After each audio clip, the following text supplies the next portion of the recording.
दिवस झाले या झाडाची एक रील बघत होतो की हे आपल्याला हे जे ब्युटिफुल दिसतंय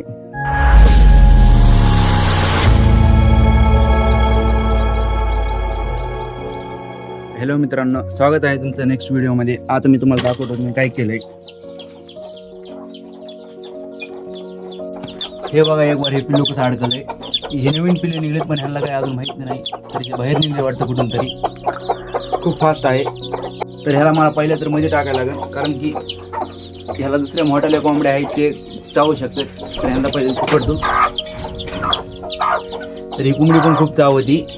आता ह्याला पकडणं खूपच अवघड झाले जरा, तरी पकडतो मी. हे बघा, पांढरं आता नवीनच झालं हे तयार. हे नवीन पिल्लू आज सकाळीच हे निघले अंड्यातून.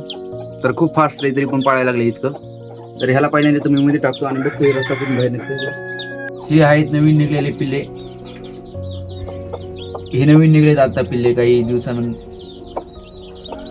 काल निघले हे सगळे पिल्ले, काल रात्री. तर आणि हे आहेत आपले जुने पिल्ले. जुने पिल्ले खूप मोठाले झालेत. पिल्ले तर बघितले. आता बघूत की आपले कोंबड्यांचे अंडे आज किती निघलेत. तर बघूत एक वर अंडे किती निघलेत कोंबड्यांचे. हे बघा, या डब्यामध्ये एकूण 6 अंडे आहेत. ह्यामध्ये नवीन निघलेत आत्ताच. तर ह्यामध्ये आहेत 3. तर 6 आणि 3 9 अंडे आज निघले. तर चांगलं टोटल कलेक्शन झाले आज 9 अंड्याचं. तर कसं व्हायला लागलंय की त्यांना जितकं जास्त खायला भेटेल तितकं जास्त ते अंडे देतात, आणि जितकं जास्त प्रोटीन किंवा त्यामध्ये जितकं जास्त त्यांना कॅल्शियम जास्त भेटेल तितके जास्त अंडे देतात कोंबड्यांचं, असं एक आहे. तर आता मला जायचंय रानात शिपू लावायला. आता आपण हे लावून टाकलं, आता सगळं पॅक झालं ह्यामध्ये कोंबड्या. ते आता मला जायचंय शेतात, कारण की मला हे आणायचे, मला शिपू लावायचं शेतामध्ये. आपण शेतामध्ये काय काय लावलं ते पण तुम्हाला मी दाखवतो हे व्लॉगमध्ये. पहिलं तर दाखवतो मी तुम्हाला की आमच्या शेतात कशाचे झाड आहे इथं. तर हे आहे नारळाचं झाड, आणि इथं हे बारीक झाड आहे. ह्याचं झाड आहे लिंबू आपलं नसतं का त्याचं. आणि हे 2-3 हे खूप झाडं आहेत. हे आहे पपईचं झाड. तर आणि हे शेवगा, हे मोठं झालेलं शेवगा. इथं सगळे झाडच आम्ही लावले आहेत. पुन्हा ते मोठं झाड आहे का ते जांबाचं झाड आहे. असे खूप झाडं आहेत आमच्या शेतामध्ये. आणि इथून थोडं पुढं आलं की ह्या घास आहे, पूर्ण घास केलेला आपल्या जनावरांना खायला टाकायला, गाय म्हशी यांना खायला टाकायला, शेळ्यांना. पुन्हा जायचं आहे आता शेतात आणि शेपू लावायचा आहे. तर मी तुम्हाला दाखवतो की शेपू कसं लावतात आणि कसं. कोथिंबीर आम्ही लावलेली, पुन्हा मेथी लावलेली. मेथी नाही वाटतं, कोथिंबीर आहे, पालक आहे, आणि अजून काही गोष्टीत आम्ही लावलेल्या, मिरची आहे. अशा खूप झाडं लावलेत आम्ही हे त्यासाठी, आम्ही माळ्यासाठी. तर ते पण तुम्हाला ह्या व्लॉगमध्येच दाखवतो मी. तर हे आहे सगळ्यात मोठं झाड आमच्या इथलं. त्याचं नाव आहे ह्याचं उमराचं झाड. तर ह्याला उमरं यायला लागलेत बारीक बारीक.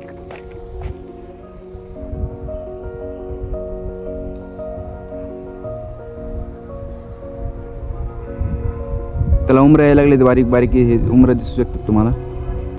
तर हा असं काय शेतात असतं. जर तुम्ही शेतात आलात कधी, तर जे शेतात नसते राहत त्यांना माहीत नसतं हे जास्त करून.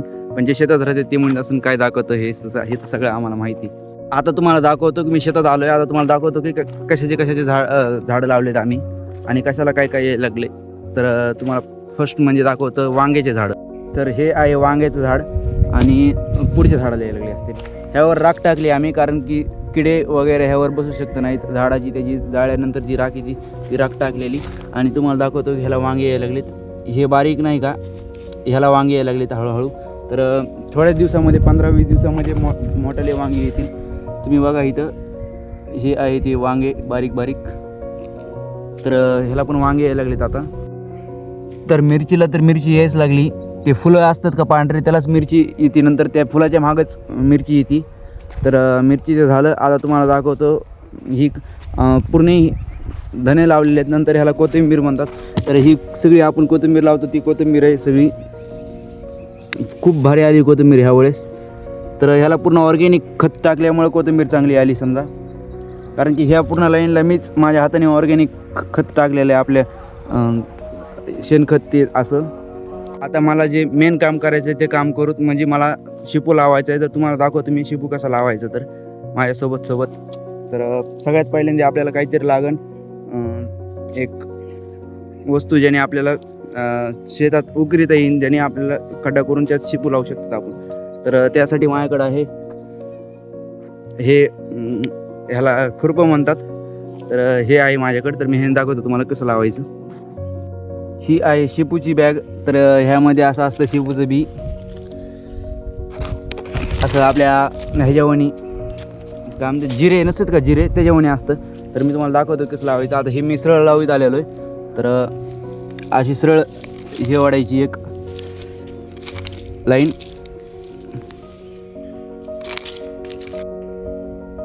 सरळ लाईन झाल्यावरती त्यामध्ये असं करायचं. आणि तुम्हाला दाखवतो आता त्या लाईन झाल्यावर त्या लाईनमध्ये शिपू कसा लावायचा. तर असे बुचके टाकायचे बारीक बारीक जागेवर, कारण की मग हेच नंतर मोठ्याले होऊन ह्याला शिपू येत असतो. हे असं झाल्यावरती ह्याला कवर करून घ्यायचं मातीने. मग काही दिवसात 4 ते 5 दिवसामध्ये शिपू येतोच. माझ्याकडे आहेत 1 2 इथं एक 3 4 आणि 5. ह्या 5 लाईनमध्ये मला शिपू लावायचा आहे. तो कुठपर्यंत लावायचा आहे मी तुम्हाला दाखवतो. मला लावायचं आहे ते झाड एक ट्रेस पडलेला दिसत असेल तुम्हाला फोकसमुळं, हां तिथं, तर तिथपर्यंत लावायचं मला ते शिपू. तर मी आता लावून टाकतो ती.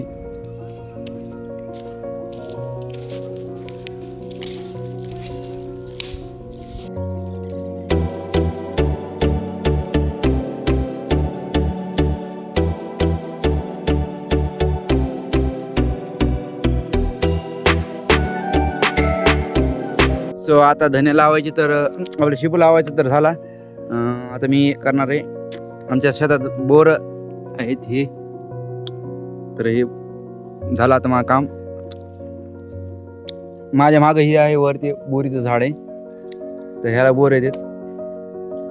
तर असे बोर हे फक्त शेतात काम करताना भेटू शकतात आपल्याला. तर मी आलतो आमच्या शिकडल्या शेतात. तर मला खूप दिवस झाला मी बैलांचं आऊत नाही चाललेलं. तर आता मी तुम्हाला बैलांचं आऊत चालवून दाखवतो कसं आहे. तर पहिल्यांदा तर तुम्हाला दाखवतो की इथं काय केलेलं आहे. पहिल्यांदा ह्यात ज्वारी पेरली, इकडल्या साईडला ज्वारी पेरली. तर ह्याच्यावरून ते तसलं पाळीचं चालवायला लागतं. तर ते चालवतात. आता त्यांच्याकडून मी घेतो आणि मी चालवतो. ते यायला लागले तिकडं. हे 2 बैल इथं. तर असं असतंय काही सेटअप. ते बैल जसं पेरणी करतात तसं त्यांची पेरणी तर झाली. आता ते करायला लागलेत शेतात हे.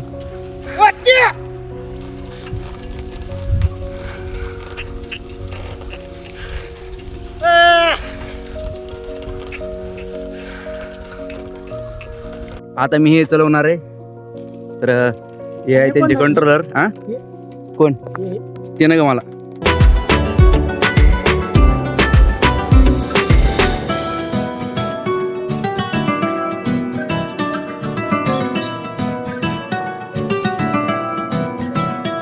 ते चालवलं आणि मला जास्त व्हिडिओ काढायला जमणार नाही, कारण की त्यांना पण व्हिडिओ काढता येत नव्हता आणि मी पण कसं तरी काढला व्हिडिओ. तर चालवायला चांगलं वाटलं ते. त्याचा एक फायदा आहे की आपण ते केलं का ट्रॅक्टरपेक्षा कमी आपली जमीन ट्रॅक्टरने कसं होतं दबती जमीन, आणि त्यामुळं ह्याने दबत नाही जमीन, ट्रॅक्टरने दबती. त्याने ट्रॅक्टरने खराब होती जमीन समजा, एक सांगायचं झालं तर. मग हे चांगलंच आहे समजा आपल्या शेतासाठी. पुन्हा 4 वाजता एक काम करायचे. 4 वाजता म्हणजे आपली कोथिंबीर काढायची मार्केटला सेल करायसाठी. उद्या सकाळी ती मार्केटला सेल करायसाठी आज कोथिंबीर काढायला लागेल. तर ती कोथिंबीर काढायचं एक काम आहे. मी बघून येतो की एका शेतामध्ये पाणी लावलेलं होतं. ते पाण्याने किती शेत भिजलं आहे, म्हणजे किती त्या तिकडं जाऊन बघायला लागेल मला. तर इथं काही पालक लावलेला आहे, असा पालक असतो. पुन्हा ह्यामध्ये अगेन कोथिंबीर आहे आणि हे आत्ता पाणी दिलं आहे जस्ट. तर हे बी एक कोथिंबीरच आहे समजा, त्यामध्ये पण पालक आहे. अगेन तुम्हाला एक छोटीशी गोष्ट दाखवतो. शेतामध्ये खूप जास्त आहे. तर हे आहे ती गोष्ट, ती म्हणजे तुरीच्या शेंगा खायला आपल्याला. ते आम्ही शेतात लावले तिकडले आमच्या. हे दुसऱ्यांचं आहे. तर इथं बी लावलेलं आहे ते तुरीच्या शेंगा. तर असे असतात ते, लहानपणीपासून त्यांना झाडांना मोठे केलेलं असतं आणि नंतर मग ते शेंगा लावलेल्या आहेत तुरीच्या. तर बोरं पण एक आहे आणि अजून एक वस्तू म्हणजे ती म्हणजे चिंच. तर चिंच येणं सुरूच झालं आहे. तर वर बघू शकता तुम्ही, चिंच येणं सुरूच झालं आहे. काही दिवसातच त्याच्या चिंचा मोठ्या होत्या ना आणि त्या पण होत्या ना आपल्याला. तर ते पण भेटू शकता शेतात. हे सगळं तेच झाडाने पूर्ण भरलेलं आहे, सगळीकडे शेंगा आहेत. तर आता मी इथून खाली उतरणार आहे. एक गोष्ट दाखवतो जी खूप डेंजर आहे इथं आल्यावर. लिटरली खूप खतरनाक वस्तू ज्याला म्हणू शकतो आपण. एकच सेकंडमध्ये काम होऊ शकते अशा गोष्टी. तर तुम्हाला दाखवतो इथं काय रिक्स ही बघा तार कुठे, ही मेन तार आहे आणि फक्त एवढं अंतर. किती मी खूप लांब आहे ह्याच्यापासून, पण तुम्हाला दिसत माझ्या हाईटच्या नुसार बघा हे किती खूप खाली ही तार अशी. तिकडून कनेक्शन येते हे सगळं इकडून.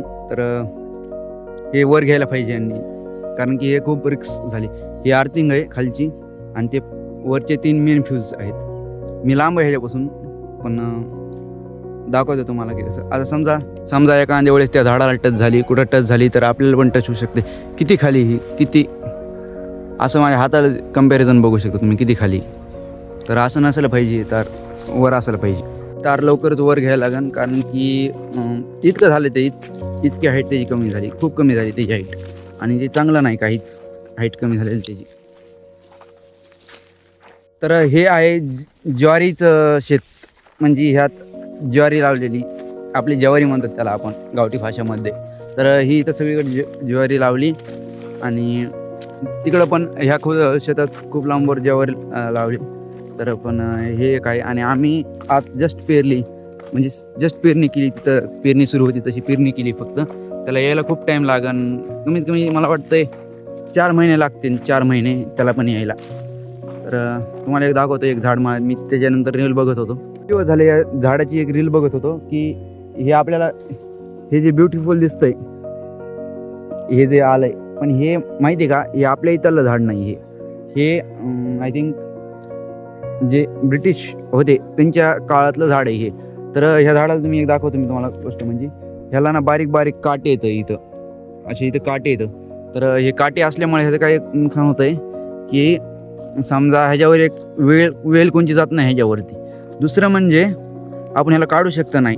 आणि सगळ्यात जास्त म्हणजे हे काय होतं आहे, जे आसपासचे झाडं आहेत त्यांना मोठाला होऊन देत नाही, त्यांना जे न्यूट्रिएंट पाहिजे होते ते देत नाही, भेटत नाही. जसं आपलं काँग्रेसचं मी सांगितलं होतं तुम्हाला, तसं ते पण झाड आहे. आणि ते त्यांनी कमवून आणलं होतं. त्यांना त्यांच्या ब्रिटिश लोकांना, म्हणजे अंग्रेज आपण ज्यांना म्हणतो, त्यांना त्यांच्या घराची त्याची आठवण येत होती आणि त्यांना ती आठवण फिलफुल करायसाठी त्यांनी त्यांच्या इकडले झाडं आणले आणि इकडं लावले. त्यांना वाटतं की आपलाच एरिया आहे, आपलाच देश आहे असं वाटावं म्हणून.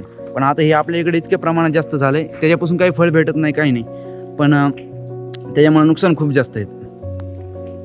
तर हे बघा पाणी सोडलेलं असं. तर ही आहे विहीर. विहिरीत खूप फुल पाणी झालेलं आहे आणि नितळ पाणी, एकदम आपण पूर्ण बॉटमचं बघू शकतो त्या पाण्यातलं. असं पाणी पाहिजे, म्हणजे नॅचरल फिल्टर आहे एक प्रकारचं.